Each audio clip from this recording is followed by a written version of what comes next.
Thank you for joining us today for episode 25 of the Survive and Thrive Challenge. I'm Laura Brandao, the president of AFR, and we are here today to open our hearts and our minds as we share our personal and professional journeys as we have adapted to our new world. 25 weeks ago, Seppi, the CEO of Tago, and Sam Parker, the owner of My Credit Guy, and I jumped on a Facebook Live to discuss our thoughts and perspectives on the change that was happening professionally and personally.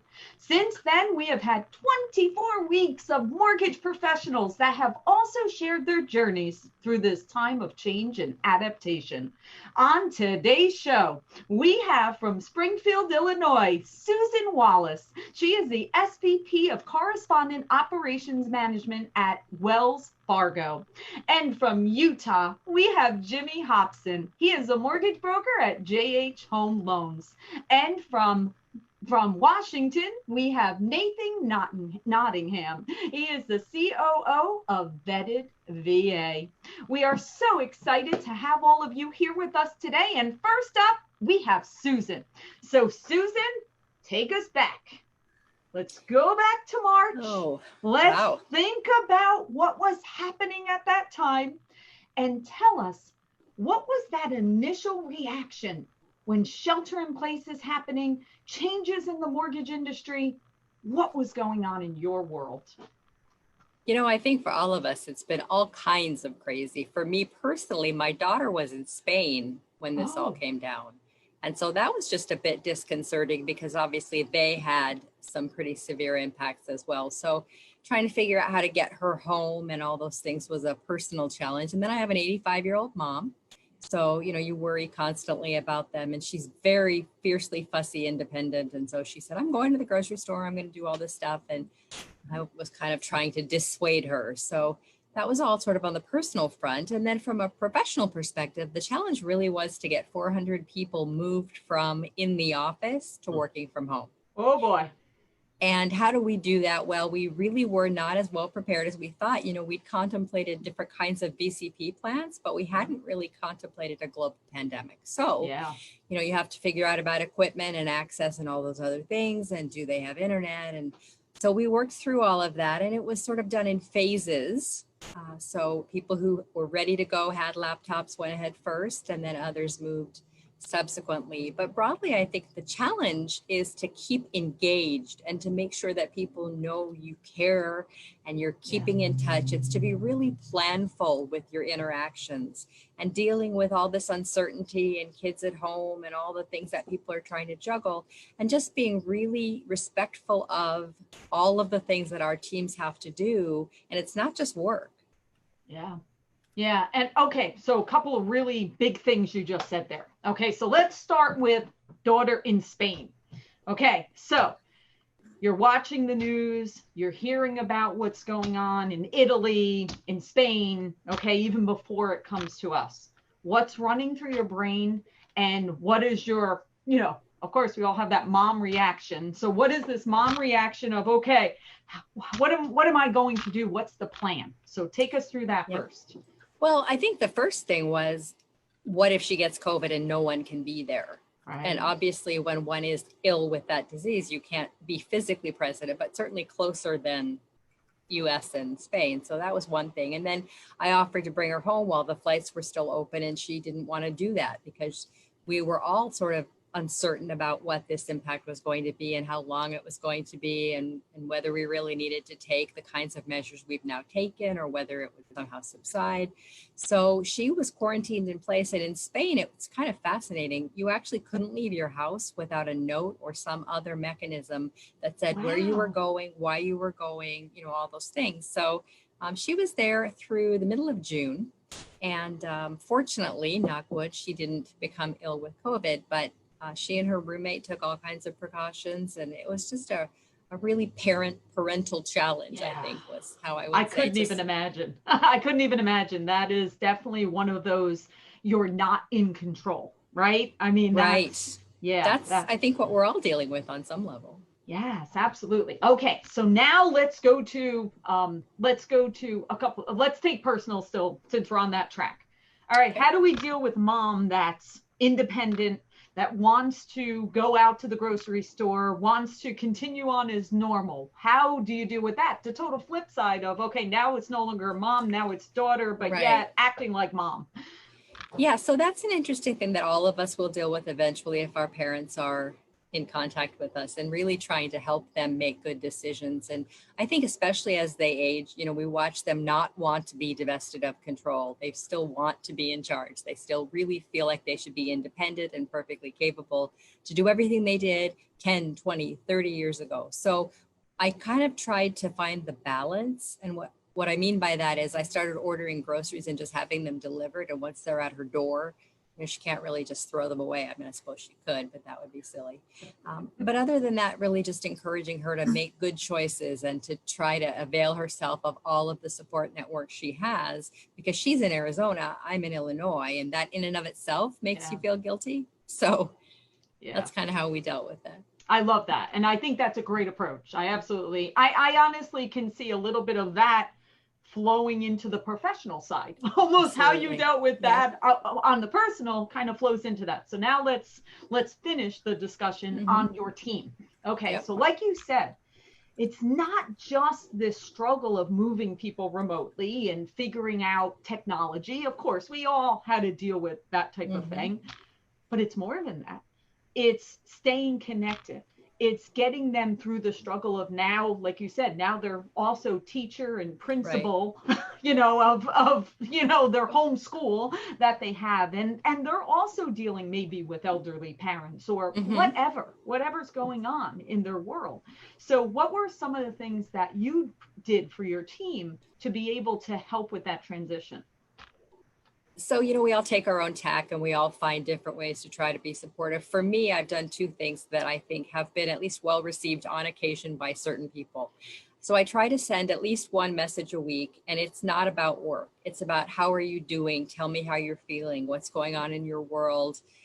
And sometimes it's a motivational quote. Sometimes it's just, something that's on my mind about the fact that people really matter. We could all have $1 million worth of equipment and a bunch of leases, but at the end of the day, if we don't have the people to help us do our work, we don't do anything fun, right? We don't do anything valuable. So I've tried to just really instill in them the fact that they matter as humans first, and that we recognize that they're juggling, as we talked about, all those other things. And then I also started doing lunch and learns, which has been specific at this point to the topic of diversity and inclusion. And I found it really fascinating. I've had about 50 people or so on the calls, and we just have a dialogue and share people's perspective. And it's sort of slow going at the beginning, simply because people are hesitant to share their true selves. And what if someone judges me, or what if you think poorly of me? So I've hopped in, and anything anybody's ever done or experienced, I probably have a comparable experience or an experience that's more embarrassing. So I try to share those first to really open the door to other people sharing their experiences. And we've had a lot of fun with that. That's awesome. And I love that. That really is. I'm sorry, but all I could think about is Jimmy's comment before we started, about the judgment stuff. So that tied in perfectly. Yeah. That's awesome, Susan. And I'm very happy to hear that, you're providing that support to the team, because listen, they all need it. And, we know how hard our teams are working, and we know how valuable they are to all of us. So we ask a lot. So you're absolutely right. Yeah. Absolutely. All right, Jimmy. All right, take us back. Take us back to March. Tell us what's happening in your world, professionally and personally. Yeah, okay. So March, it's funny, as I first saw the impact of this, I was sitting at the airport in Irvine after the AIM convention. Yeah. All of a sudden, these people all got masks, and I'm like, what in the hell is going on here? And I thought, oh, this is just a bunch of BS. I still think it's BS, but that's my opinion, obviously. So I'm like, it's a bunch of BS. Here we go. So I just come off that super high about marketing and everything, and you were there, so I was there. Mm-hmm. And just excited and ramping up, and rates had literally just hit historic lows, and everyone's pulling their head out and hoping and praying to make it through. And then, the next thing I know, I'm home working. I came home in early March. I had to help my wife scramble to figure out my kids, because I've got 3 school-age kids. And it's just been madness ever since. And in part of the transition, I actually changed from one broker shop to another as well, to kind of change how wow, during this. That was during this. Yeah. Wow. Yeah. It's madness because you got to close one pipe and start a new one. You know, it's funny is I wouldn't really say I've had to survive. I mean, I'm very blessed. My wife's amazing. And she stays home with the kids. So I've never had much of an issue there. We started actually building a pool in January and it opened up early May. My kids were swimming in like 60-degree water. They were done with the whole being inside crap. So kids don't care about things like that. Yeah, right? yeah, They just yeah. want Like, to go in the pool.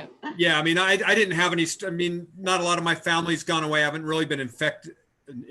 That's a term. Really been affected by COVID much other than having to come home to work. I haven't had to deal with like Susan and her mom or, or daughter being out of the country. So it's been a little different for us. I mean, we've really kind of taken it in stride. Actually, my children, God bless them, have been amazing because I mean, I'm in front of a computer all day long. I don't think I could do it if I was a kid, at least studying, you know what I mean? So, Jimmy, how old are the kids? How old? So I have 4. One of them's 22 and he works for me, does a lot of my marketing. So if you ever need help, you see the stuff I post, he's a good one.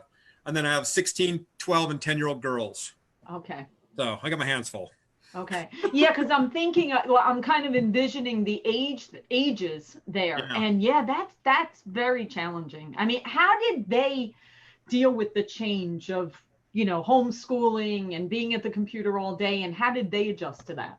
Well, it's funny initially the schools didn't know how to deal with it. So we're actually not really seeing the effect of it till now because they're still home.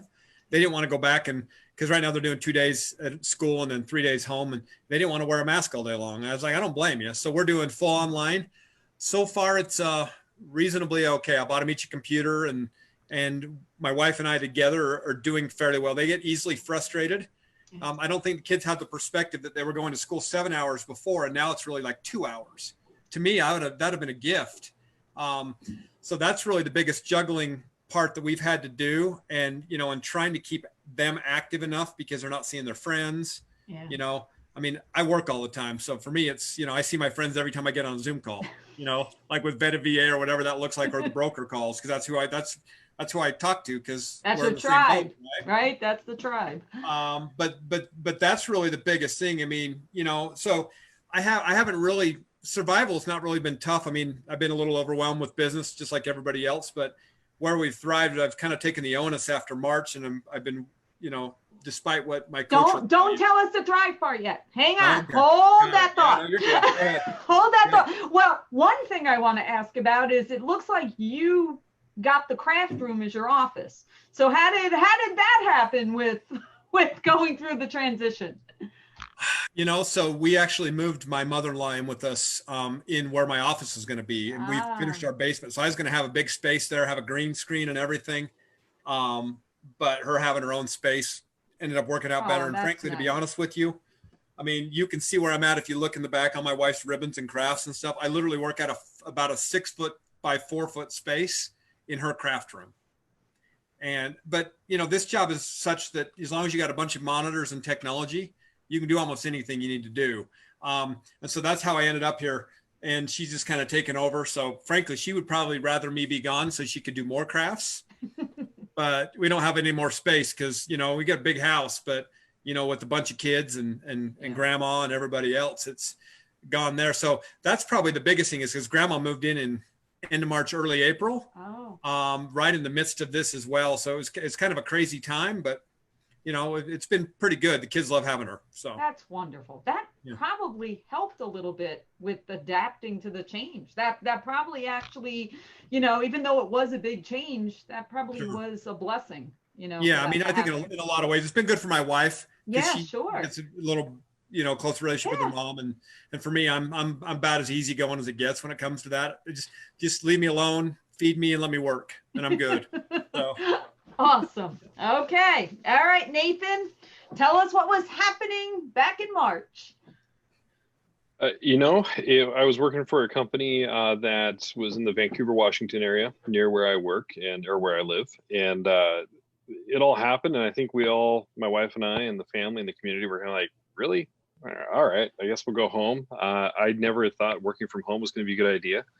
And so I found out that I was all of a sudden vocationally grounded I didn't put up a background. I didn't change my setting. This is where I work, in my bedroom. I get up in the morning, I go get my coffee, let the dog out, and then I go ground myself to my bedroom, close the door, and do my work. Right? It's like being a kid again. And a couple things happened where I went, this is actually really cool. I started getting a lot more work done and realizing that I could do a lot more in a day than I thought I could, because I wasn't getting, no knocks on the doors coming in.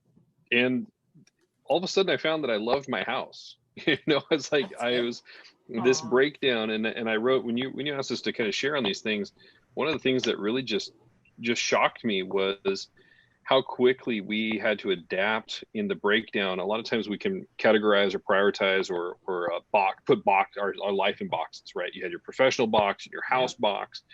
And I would start hopping on these calls, and I'm doing professionally in my home, right? No longer am I really breaking the two apart. I'm now holistically all together. And I stopped putting up the fake backgrounds, because I'm like, why should I fake out where I'm at? I'm in my house. I'm in my bedroom. We're doing work. Like, this is me. You get all of it. And I didn't get a haircut, let my hair grow, and I went, wow, this is crazy. And I will tell you, the family, my kids they just turned 11 and 8. So they were 4th grade and 2nd grade when this happened. Ooh. I'm so proud of them. They just kind of they went with it. Yep. They did. There was sadness when the school officially said, hey, we're not meeting back in place. Both of them were kind of sad about that, but they said, all right, what are we going to do? And they spent this double summer, we called it. It was basically an hour or two, just like Jimmy said. They were at school for 6 to 7 hours a day, but all of a sudden they only had about an hour to 2 hours worth of work. Thankfully, our school district had invested early, and so every kid has an iPad, and they're doing their work on their iPad at home. They're reading. My kids started reading so much more, and I was so proud of them. They'd pick up books and read through all this stuff. And my wife, at first, it was harder for her. She normally stayed at home by herself and got these 4 hours a day, right in the middle, right? That was just her time. And all of a sudden it wasn't there anymore. And the house was kind of segregated into like who had what space. But we came through that. And how did she adjust to that? What was that? Did you have to kind of figure it out? Did you have to say, all right, we're going to allow this me time, or kind of this quiet space at this moment to adjust, because I think that's what we've heard week over week, is that that initial shock at first, it's like, woohoo, this is great, and then it's, well, maybe it's not so great, maybe I need to figure some things out, and then you figure it out, and it becomes just normal, right? So we reinstituted something that we had done with our kids. When they were young and they had afternoon nap time, we basically went back to family nap time. So between 1 and 3 o'clock, everybody had to be in their own space. You couldn't go elsewhere. The kids had to be in their rooms. I was here working, and she got the living room, and we all just got our space, or they went for walks. And there was no, you weren't allowed to interact with each other. That was actually the rule. Do not work, do not talk to each other. And it creates that barrier, that self-reflection time, the time to do your own thing. And the time not to say, hey mom, hey mom, hey mom. Yeah. And that was the big saving part for that. And it took a few weeks, but we got through that pretty quick. But that's amazing. Pretty happy with that. I mean, that really is amazing that it only took a few weeks to figure out, okay, we've got this idea. We just need a little bit of quiet time, right? So that everybody has their own. We tried to figure out what could we do as a family that was still something to look forward to. Right. Because that's what you're missing. All of a sudden we went from pretty busy, not massively busy, pretty busy. There was something happening a couple nights a week, and you could go wherever you want whenever something came up, and all of a sudden you couldn't. And so I actually hopped on Amazon and I bought the Little House on the Prairie DVD set, and we started watching that as a family. And imagine this, and Jimmy, you're gonna laugh at this too, right? As we're growing up, we used to watch TV, and that was a weekly occurrence. You were looking forward to the show coming up. But now our kids, like my daughter, when she sees advertisements, she's like, what in the world's going on? Like, why can't I just watch 7 episodes at one time? I don't understand. We're just so used to streaming. So we got the DVD set, and we would watch a couple episodes every Tuesday night. We'd have Taco Tuesday, and something that put a look forward to moment. You knew you looked forward to Tuesday, right? Exactly. And the kids, but here's the beautiful part, right? And I know we're getting to thriving. I'm just gonna say this was an aha moment for the family. My 8-year-old Trinity, she says, was it always that the dads used to go to work and they come home and work on the farm? And we're like, yeah, you know what? That was a big part of it, right? We built our house, and then we were, as a family, we had to live together, and they had to actually do events to for prosperity, to Yep. feed themselves, grow food, like take care of their own place. And she just sat there and she goes, "I think we're back." And I'm like, "You You're brilliant jumping little to 8-year-old." thrive. You're I jumping not yet, ahead. not yet. Okay, all right, save That's there. what definitely started pushing us that way. So it was a great time, and it was Oh, a bit of shift. And I will share this last part. What happened to me in 2008? I was brokering. I was a loan officer for a brokerage shop in Salem, Oregon. And I remember when I started in '07, the market started crashing. yeah. I went through that whole cycle. My wife and I had just had our first child, and I remember ducking. I remember feeling like I was afraid of what was coming, and I would have to get out of the way so I could provide for my family. Hmm. And I'm going to pin that because 2008 I ducked. In 2020 I did something Hmm. different. All right. Well, he's like a cliffhanger. He's like leaving a cliffhanger there. Like waiting to hear. All right, Susan, we're wrapping back around. Now we get to hear all the change that has happened from that initial March.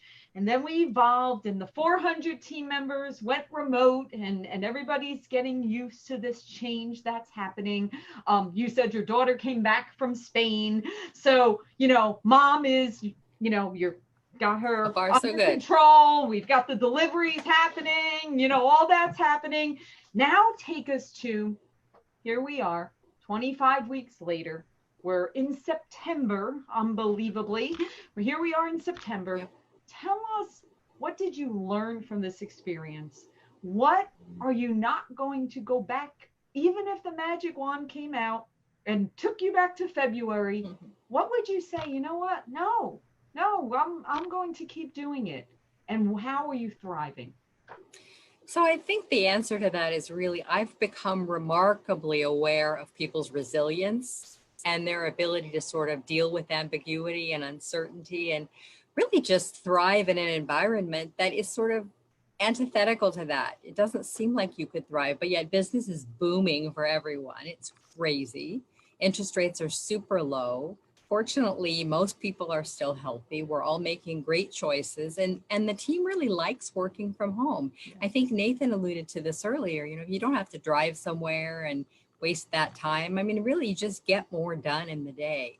So I think what I've learned is that people can be counted upon to do a good job, whether you're over their shoulder or not. And I think as long as you're keeping them informed and keeping that communication and dialogue going both ways, that really you can make this work in the new normal, and maybe it's better. Yeah, we've heard that a lot. And I can speak even for my company, is exactly the same thing, is that you're just realizing, why were you paying for these huge office buildings? All this space that you had, to put bodies in these buildings, because we have seen our teams are pretty incredible, and Yeah, they agree. can, everybody has their job and everybody has their function, and they know what needs to be done. And as long as you keep that communication, right, and you're Yep, there for them, exactly. and Yeah. you have ways that they can, work together, whether it's, using systems or technology, different ways you can do it. And of course, keep it personal, have your personal connections. Right. Absolutely. I don't think it will ever go back. And not just Yeah. even in our industry, in all of Yeah. business.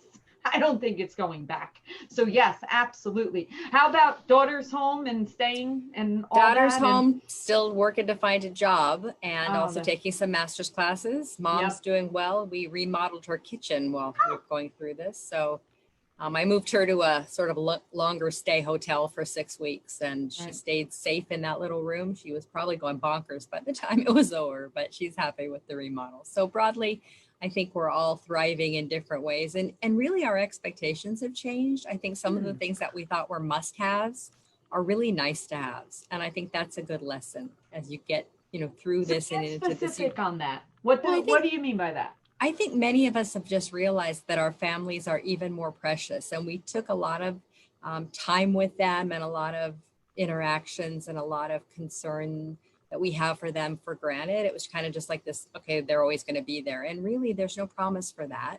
Many families have unfortunately learned that in this environment. So I think we're all learning to treasure what really matters. And for me, it really is around family and people and trying to make a difference every day, even in a little way. You know, I mentioned earlier, I send those messages and I'm sure a lot of people just hit delete, but every time I get a message from someone or a couple someone's that says, you know, I really needed this today. You really helped me feel better about my situation, my health, you know, whatever it is. So I just think really it's brought for me sort of the joy in the people interactions to the fore, and some of the other stuff, whether it's about acquiring stuff or doing things or traveling, those things have kind of been a little bit sequestered in the back. Wonderful lesson. As a wonderful lesson. And yes, you're right about it may seem like something small you're doing, but you never know what that person that's reading it is going through. So you're right. They probably, you know, even if 100 people it didn't resonate, Exactly. that one person that it changed their perspective or helped them that day, that's why. So don't stop. Exactly. Keep doing that, Susan. Awesome. All right, Jimmy. I know you are already thriving. He's like, man, nothing changed. I'm just always thriving. I don't even know what anybody's speaking about here. We're good. But tell us, you know, what would you say, no matter what, you wouldn't change it? You want to keep doing it. It really doesn't make any difference what's happening out there. You know, I mean, there's a lot of things, obviously. The biggest thing for me is, coming home's been kind of eye-opening to work, because I never worked from home. I mean, I used to one of my old jobs, but, you know, I would go to an office and literally put 10, 12 hours a day. And so coming home has been nice, because even though I don't leave my computer very often, at least, you know, in July and August, it's nice to be able to go walk out back and see my kids. And it's nice to be able to have more time with them. I'm actually more impressed with them. I mean, I'm still high strung as can be, but I'm more impressed with the way my kids have thrived, because they've had their moments and I can see it, because this is tough on kids. Yeah. I mean, I've been through plenty of garbage. I can deal with this, but my kids are like, well, what do we do about our friends? And what do we do about this? And so I think that the thrive part is, you know, like we talked about, we put a pool in and it kind of changed the game. So they're out there all the time and their friends come over, and it's been great for them. I mean, they're probably thriving more than I am per se, because I'm working a lot, but that's thriving. Yeah. But it is thriving. I mean, here's at the end of the day, I'm a big believer in consistency and keeping kids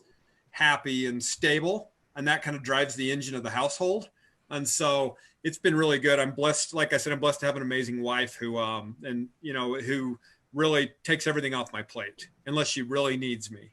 So that's, you know, we've learned, you know, a lot of people when they're home with their spouse 24/7, you know, it makes it harder. And if you've got a rough relationship, it makes it worse. I think ours is better. Oh, yeah. I mean, we're good. You know, I mean, I couldn't ask for someone better to stand beside me, especially in this crazy job, because, you know, and people talk about their spouse. I mean, my income has doubled from 2 years ago to now. And I attribute a lot of that to her, because I just get left alone. I don't have any stress. Well, the only stress I have is originating loans. That's it, you know, and making sure I take care of people. It certainly makes it a lot easier when you don't have that to worry about, right? That friction, right? It's clear. Exactly. And you are right. You know, I think people learned, just like Nathan kind of made a reference about loving his house. I think from a relationship standpoint, you're right. One of two things happen with the house and the relationship. Yep. You either and I agree with you, Nathan. I actually said that to my husband so many times going, I love our house. I'm like, I didn't realize how much I loved our house until now. But you either absolutely loved it, or you were going, oh, I need to get a bigger house, or I need to get a backyard or a pool, or, you know, I got to change my house. So, and the same thing with the relationship. Sure. You either turned to that person and said, my God, am I a lucky man or woman? or it was the opposite. So, you know, that's wonderful. You know, exactly. I mean, and I'll say this for people that are kind of into stuff. So July and August were rough. I mean, I did, you know, between the 2 months, I did almost 60 loans with just a processor. And so it was a little tough. I'm not Todd Bitter. Shout out to you, Todd, but I do my best. But I went and, you know, back to the thrive part, I went and did some breath work, like some Wim Hof breathing and stuff.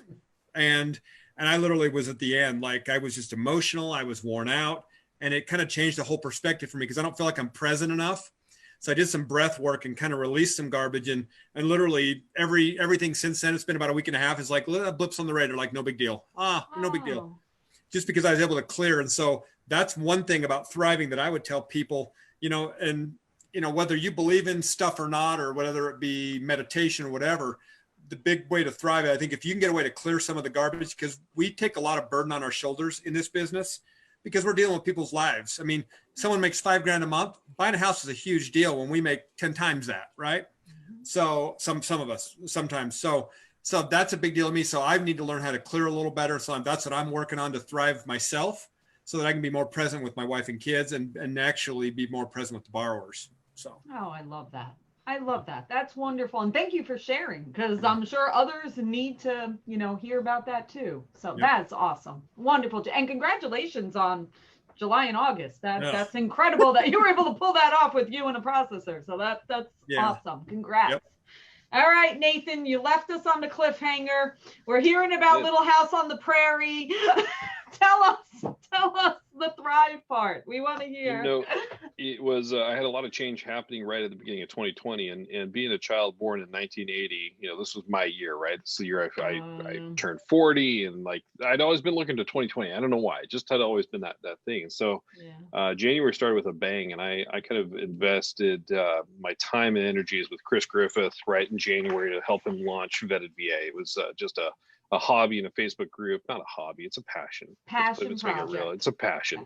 But he had dreams, and I'm like, I think we can do this. And so we started building, and I'd get up over here on the West Coast at 4:30 in the morning so we could get on some calls at 6:30, and I'd work a few hours, and I'd go into my day job. And I left my last little comment on here about how in 2010, I got my NMLS ID number, and then things really just fell apart in Oregon, and I had to provide for family, and I ducked, and I went and took the 40-hour job, the retail job, and tried to provide. And I didn't really grab on to grow something. And I'm looking back at these companies that invested and began in the recession, and it's always a good time to start something new because things are already right. That was when I started my company. The world kind of gets thrown up in the air, and everybody's like, we don't know what's going on. So what a perfect time to be just one of the others that are like, we don't know what's going on either. Here, we can help catch stuff. So as I was at a job, and Chris and I were still working on this, and we launched the Vetted VA in March, and we launched the website, and it started happening. And Jimmy was there, and others, and Chris and I are going, oh my gosh, it's working. Now what? And so he had been talking to me about it, and time went on, and I said, okay, I'm going to jump. And so I left the job to be full in with Vetted VA to really kind of push it and give it the focus it needs to do the vision that is for this organization and for this movement. And that was, for me, that was the thrive, because I said to my wife, when was that, Nathan? When did you make that move? So we all come home, and I'm like, in March, I go, I actually like working from home. And then the business and the market didn't tank like I thought it might. Nope. Like, right, we're on a 50-50. We all going, we didn't know what's going to happen, right? Those of us that have been in the industry were like, yeah, we saw this before. This could be bad. And then it didn't. And then it started going the other way, where I'm going, this is shocking. Chris and I had a conversation, and the kids are home, and we're talking every day. And I said, okay. And it was July 1. I gave notice. I said, I'm in. Let's do this. And so I've been at it for a couple of months just with Chris, and things are going great. It's growing, but more than that, I just feel like it's the riskiest time to make it's the safest of a risky time to make a move. I agree. As awkward of a statement as that can be, that is exactly what a lot of companies are going through. Like you're talking about, why we have these massive offices? We could do just as well if we're here. I wrote something down because I think this time where we are thriving as a nation and as people, a lot of us have embraced as business people. This is the second wave or the third wave of the Industrial Revolution meeting the pioneer spirit. We're looking at this going, ooh, that was pretty deep there, Nathan. Say that again. It is the second or third wave of the Industrial Revolution meeting the pioneer spirit. Because we're looking at business and saying it doesn't have to be the way it was last year. And we can do our business in new ways, different ways. I still get up at 4:30 in the morning. I still have phone calls. I still am, I'm on the phone with and talking with Jimmy and a lot of other people on the East Coast. And then I take a nap at 12:30. And I'm like, oh, this is great. And I take my 30-minute nap, my 45-minute nap, and I spend time with my kids, and we go for walks, and I'm present with them. I'm listening to them. And those are my breaks now, right? Those are my cubicle partners stopping off and having a water cooler conversation with me. And I'm like, all right, guys, we gotta go back to work. And they're like, okay. And we all go back to work. And it's just, I'm starting to think that we are going to see another wave of some really impressive things coming out of the US, coming out of our industrial revolution, because it is allowing us to reimagine what we thought we had to do for so long. And so the thriving there has just been in taking the risk, but then also being able to utilize the tools that are out in front of us, being able to do this and be humans, not necessarily in the same room, but together. Like we are talking, we're communicating.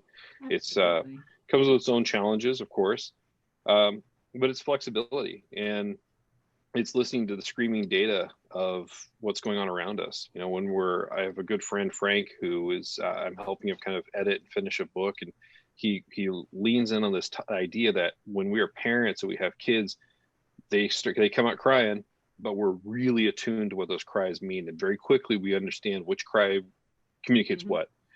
A lot of times we start losing that with our kids. When they start talking, we just listen to what they're saying and not how they're saying it, not the voice they're using to say it. But that screaming data idea is we need to pay attention to our communities, to our businesses, what's not being said, but what is being communicated through tone, through action, through hesitancy, or through absolute like excitement. What are we doing there? So listening to that screaming data is changing the way, and it's really causing me to thrive. To engage, to just feel like the world is possible, right? Business is possible. So those are a couple of my takeaways that I've written down that I want to share. And I think Susan kind of alluded and would agree to what you were just saying about listening to those cues, as you've done that with your teams. And I do have to ask you, how is the family enjoying the Little House on the Prairie? I'm just curious. So we are at season 6. Wow. We're doing really well, and wow. I will tell you, it's we look forward to it, right? So I will say it's been remarkable to see how story changes. Even before this, I worked for a company called the Knowledge Coop. We were doing a lot of training, a lot of compliance training in the mortgage industry. I love making movies and videos and doing that type of work. So I'm always watching story writing and how they progress that. What a remarkable thing to go back and watch some of these older television series and understanding, like, my kids would ask questions. They'd say, oh, my daughter, Trinity, was actually super quick at this. She noticed this one house that was always used as a setting for different stories. And she's like, that's not the house that person, like, they shouldn't be there. And so we had to have a conversation about how time in the past, in the 80s and 70s, when we did TV shows, they were weeks apart. Yeah. And so they didn't expect people to remember that house belonged to this character who is no longer there. It was a one-time character. Wow. I mean, my kids are readers and they're thinking story too. And they're like, well, why would we have one character that did this? So anyway, Little House on the Prairie is great. But it's so funny when you were speaking about Pioneer, and then Little House on the Prairie, I never really would have thought of the correlation of what's happening. But if you really think about it, isn't that what's happened to us? Like, we're kind of like all in that same house, right? The whole family working together, living together, right? So we work on computers, but before they went out and they worked in the, on the farm, but it was the same thing. So I'm really glad that you brought that up, because I haven't really thought about the pioneer living, considering that we're used so much technology. But you're right. It's gone back to the whole family unit being together all the time. We do a lot of, I picked up doing some ancestry work. That was another little project we picked up during this time. And I'm a 5th generation Oregonian and my kids are 6th generation now.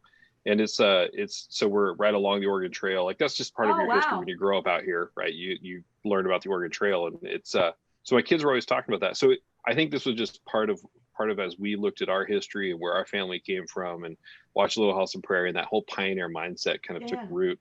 We went, it really is. It's just, it doesn't look like history, but we're making history.